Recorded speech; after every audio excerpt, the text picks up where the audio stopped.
Okay guys, welcome back. We're going to have a look at the last war against Holland. Pretty good war, to be fair. Pretty evenly matched, so Supercell did us proud there, really. Finally did us a reasonable sort of match that's even on both sides, so no complaints there. 52 to 51. Again, you know, perfect matchmaking, really, to be fair, that. So we'll get into the raids and look at Jacobata's raid on their number 20.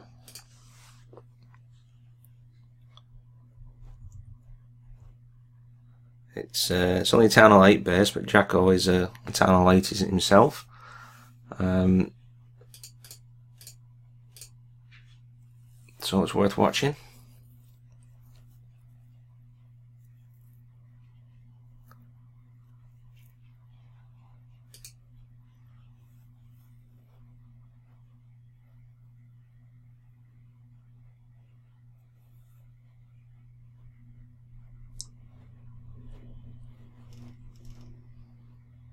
So most things are going straight into the middle now. We've got a Pecker in there opening walls, and so I guess we've made the base a lot thinner, and these hogs are going to work their wedge around the outside, and I think they finish up on these two defensive buildings over here, so they shoot back across the base. So in the heel all the way around, and he's still got a heel left.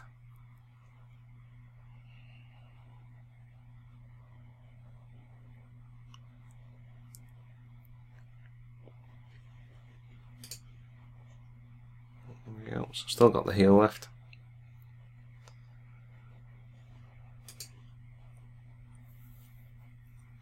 More often than not, on these Town Hall 8 sort of hog raids, the hogs sort of fizzle out long before the end, but on that there was plenty left. So good stuff, that Jacko. Okay, there's a few raids to get through, guys, so I'm going to go through these pretty quick, so you'll have to forgive me if I'm going through on like 2 times speed. I've got White Wolf's raid on their number 19. So we're going to go do the 2 lightning and a quake spell on one of the air defences. We're sending his Barb King just to clear out some of these buildings at the top. I wasn't sure whether he was actually meaning the Barb King to go across the top or whether he wanted to clear out this way.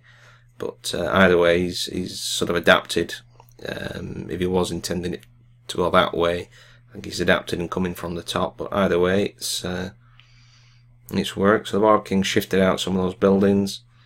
Going to get dragons in from the top with a few balloons in the clan castle. The balloons are going to drive through the base.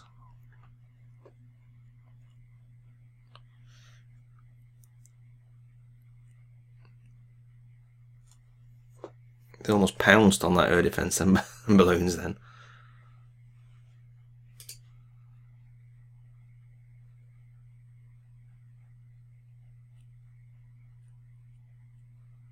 There we go, plenty of dragons left.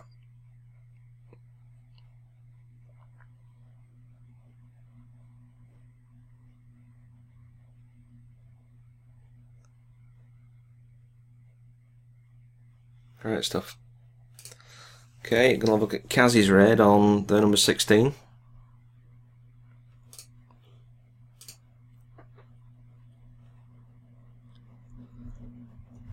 So fairly low level Town Hall 9. Probably just gone to Town Hall 9. He's got a low level air defense and Wizard Tower and Archer Tower. Oh yeah, he's not got his X-Balls as yet. Okay, so a really low level Town Hall 9. So we've got access into the base now. Plenty of witches rather. We jump over this area.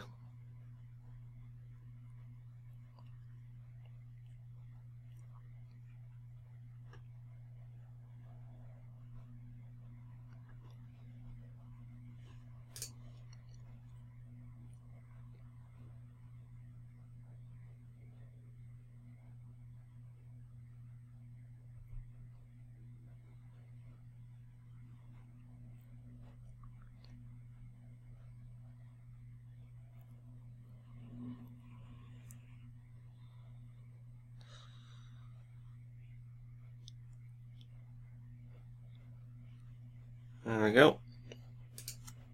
Okay, you can have a look at Leeds Raid and number 14. A fairly decent goal haul, this.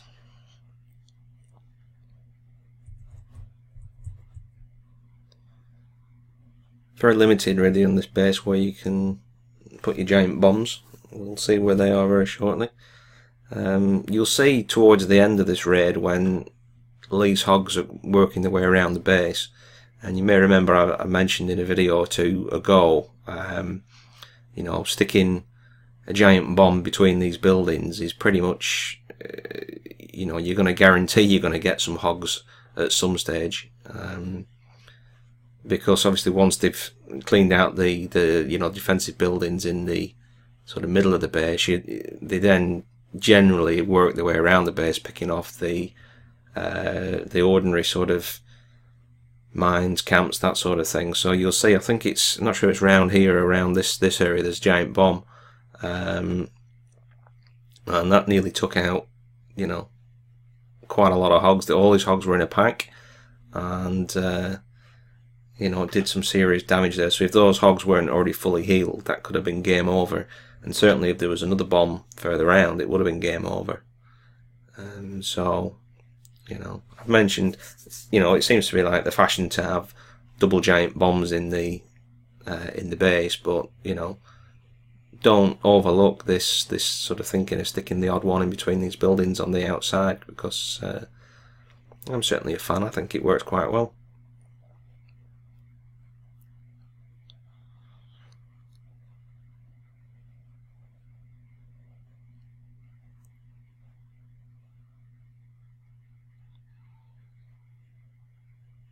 Lost a lot of hogs there.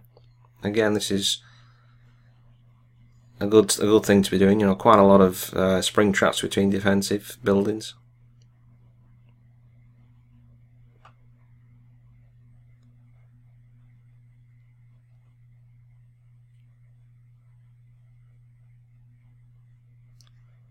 There's a bomb, but we're still in heal, you see, so that's not really a problem. So you just see the difference now. All the heal spells are gone. You know, we're going to be working our way around the base. I think it might be here actually.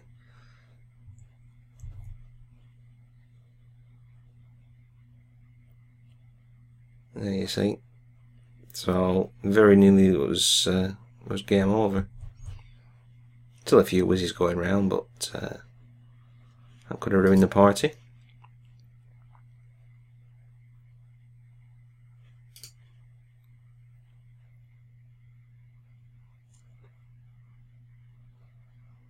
Good raid that late. Okay, gonna have a look at Jenko's raid in there, number 10. No, where were we? Ah, number 9 rather. Yeah.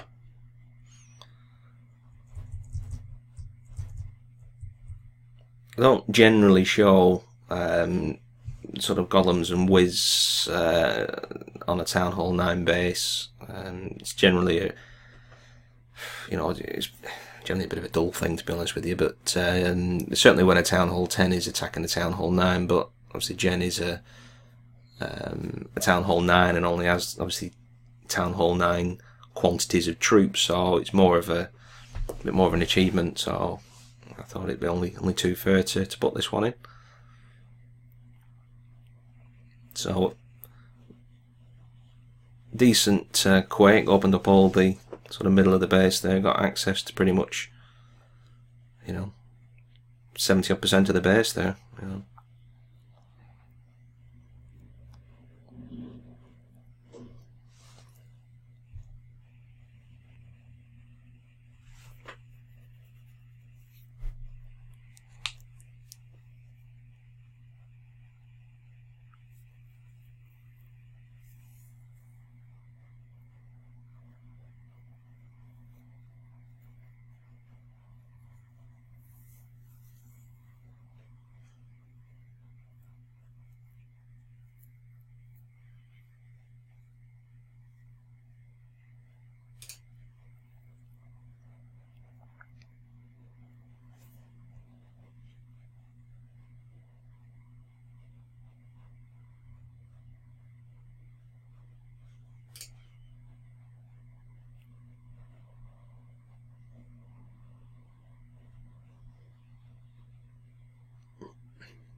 Okay. So like I say, I don't normally show a Town Hall 10 hitting a Town Hall 9 with Go Whiz, but you know, there was a couple of bases that I had to hit because they still needed to be done. But just one idea, if you are sort of facing these sort of bases, and you're taking sort of golems and whiz, certainly if you're taking like six golems, something like that, I find it useful to just hold on to one golem. I mean, it's only a Town Hall 9 base. You know, you can get through, you know, 2/3 of this base easy with holding a golem back. So hold a golem back and, you know, a few wizards back, get yourself into the base, and when a lot of the defences on the far side of the base are starting to target your initial sort of squad, send in a golem and the wizards from behind, you know, and it just helps you take out the rest of that base. So I'm not going to say show the raids. It doesn't really sort of warrant it, but you know, it's just an idea to keep hold of a golem and a few whiz. Okay, gonna have a look at Ryan's raid on the number 7.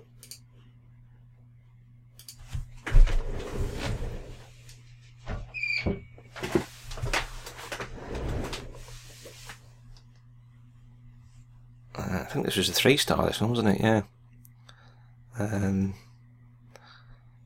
Relatively low level defences, but it's still a Town Hall. It's still got 2 Infernos.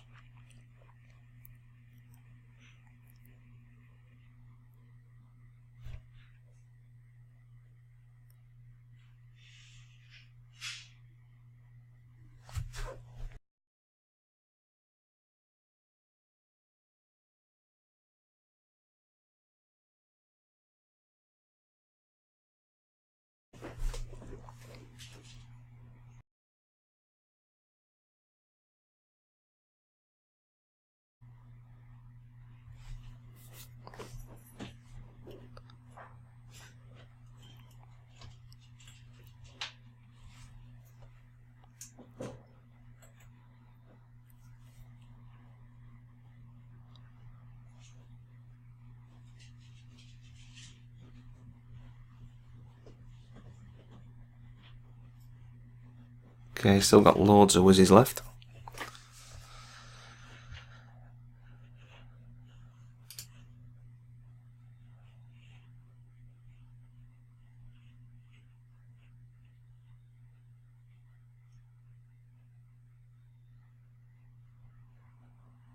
There we go. Congratulations, Ryan. Okay, gonna look at DJ's raid in there, number 6.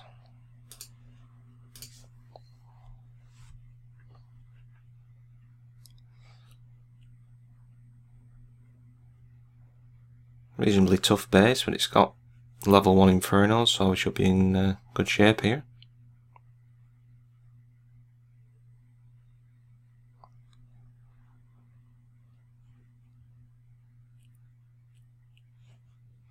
This would have been an ideal candidate for a quake spell over this sort of area. Perhaps jump, something like that, you know. But, never mind. We get the 2 stars.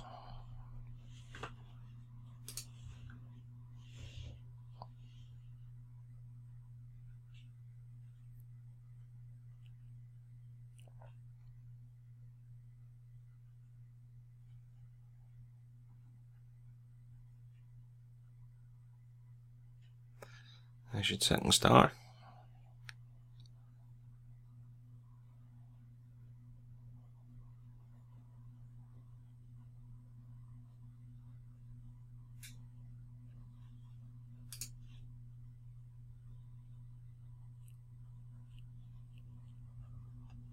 Okay, well, I'm not going to watch those golems knocking walls for the next minute, so we'll move on.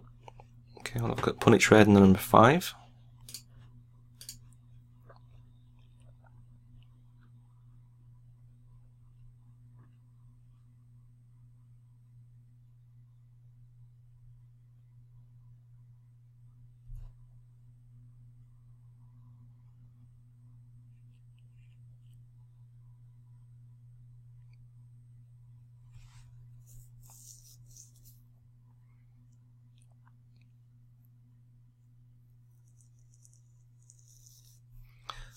familiar sort of attack. You know, we've got the 3 jumps, what quake set, 6 columns, load of wizards, heroes through the middle, and raids just before the town hall.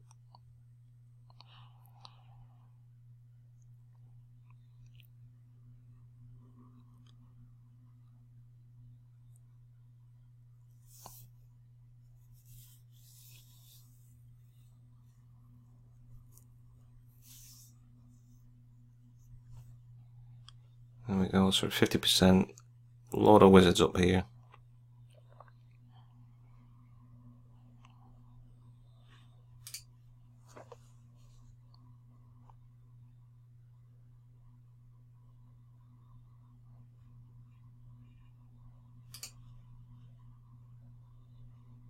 There you go, got some decent damage as well.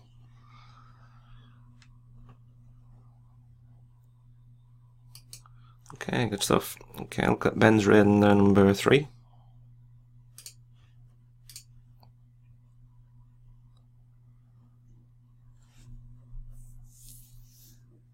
Exactly the same sort of raid.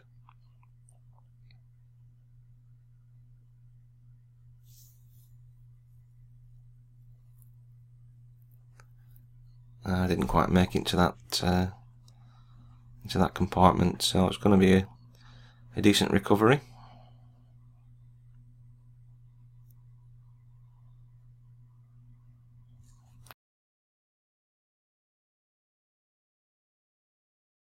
I think the plan was probably to break through this corner and perhaps jump over this section, but decided to hold on to the jump now.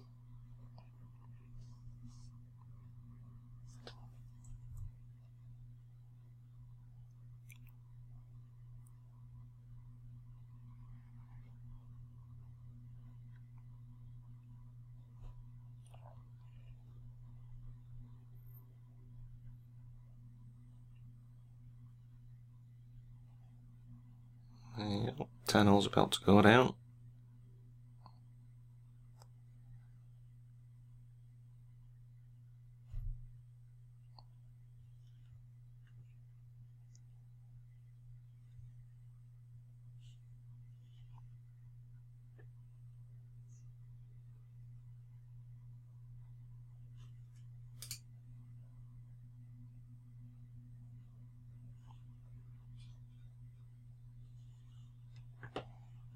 Okay, last one we're going to look at is Ollie's raid in number 2, which was, I think we were 1 behind. I think we were on 50, and this was like the last raid we had to go, so we needed 2 to beat them by 1. So Ollie's smashed this.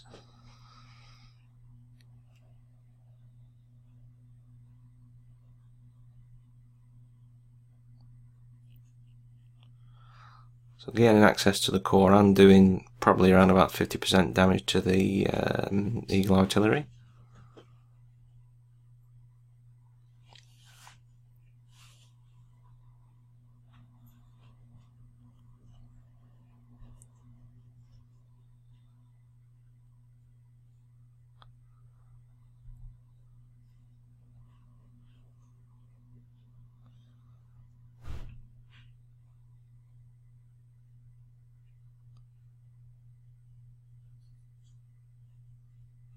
So the side stuff has just kind of been taken out so that all the witches should go straight into this middle.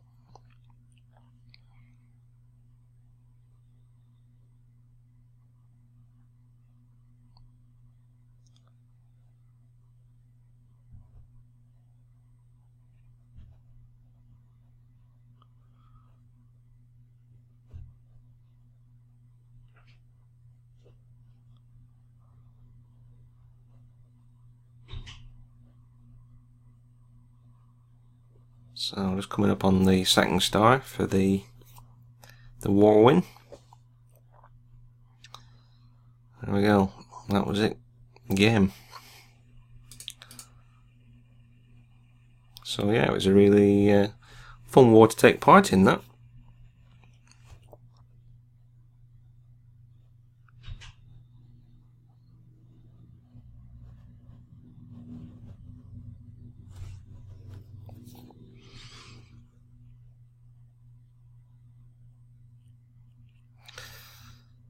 Wondering whether we should have a quick look at their raid there, number 1. It's quite a fun raid. He got 3 stars on Chris. Just before we wrap this one up, we'll just have a look at this. I think he deserves a mention for this.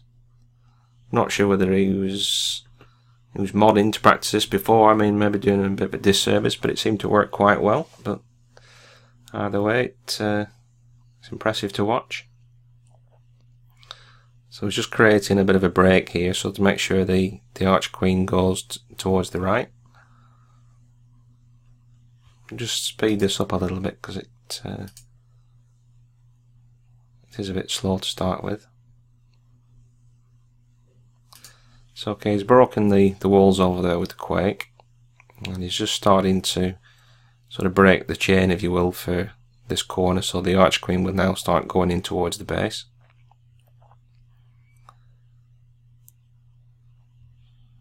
Broken through the outer walls.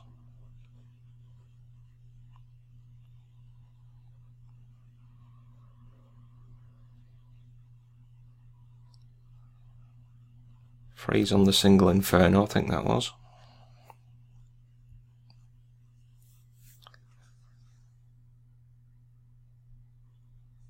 Just had to use the ability because she was getting targeted by the multi Inferno.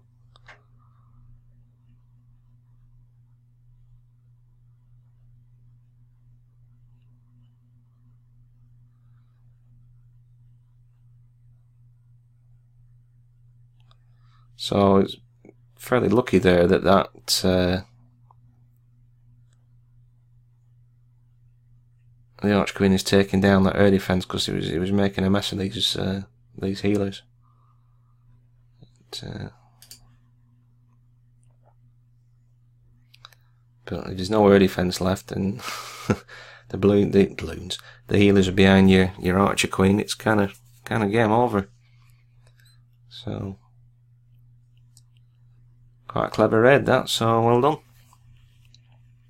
Okay, like I say, it was a really fun war to take part in, and I hope the other guys enjoyed it, even though they lost. I'm sure they had fun along the way as well. So okay, that's going to wrap it up, and we'll catch you on the next one.